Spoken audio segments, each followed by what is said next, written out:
ኣብ ልዕሊ ጥዕና ጉድኣት ከስዕቡ ዝኽእሉን ደረጃኦም ዘይሓለውን ጨው ዘፍርዩ ትካላት ስጉምቲ ከም ዝወሰደ በዓል መዚ ምግብን መድሓኒትን ኢትዮጵያ ገሊጹ።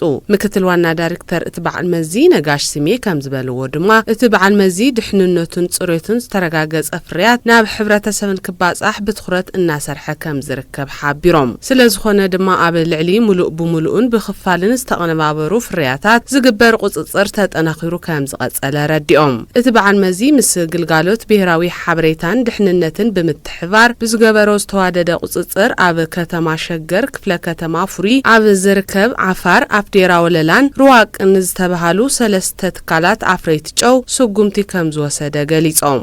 ህጋዊ ባልሆነ አኳኋን ያልታጠቡ ጨው እንደዚሁም ደግሞ ሕጋዊ ብዘይኮነ መንገዲ ዘይተሓጸበ ጨው ኻሊእ ድማ አዮዲን ብዝድለ ወይ ድማ ደረጃ ኢትዮጵያ ብዘቕመጠው መለክዕ መጠን አዮዲን ዘይብሉ ጨው ናብ ህዝቢ ዘንቀሳቀሱ ዝነበሩ አካላት ፍርያቶም ኣብ ትሕቲ ቁጽጽር ንክውዕል ዝተገበረሉ ኩነታት ኣሎ ማለት እዩ። ዓፋር ኣፍዴራ ወለላን ሩዋቅን ከም ዝኾነ እዩ እቲ ደረጃው ዘርኢ።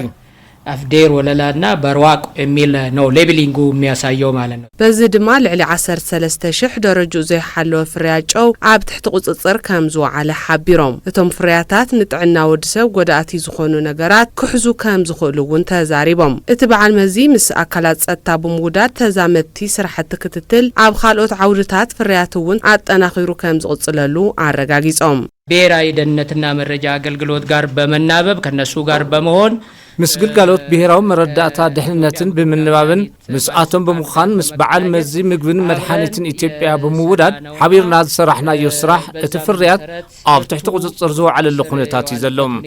ድሕንነቱ ዝተሓለወን ጽሬቱ ዝተረጋገጸን ፍርያት እዩ ናብ ሕብረተሰብ ክቐርብ ዘለዎ።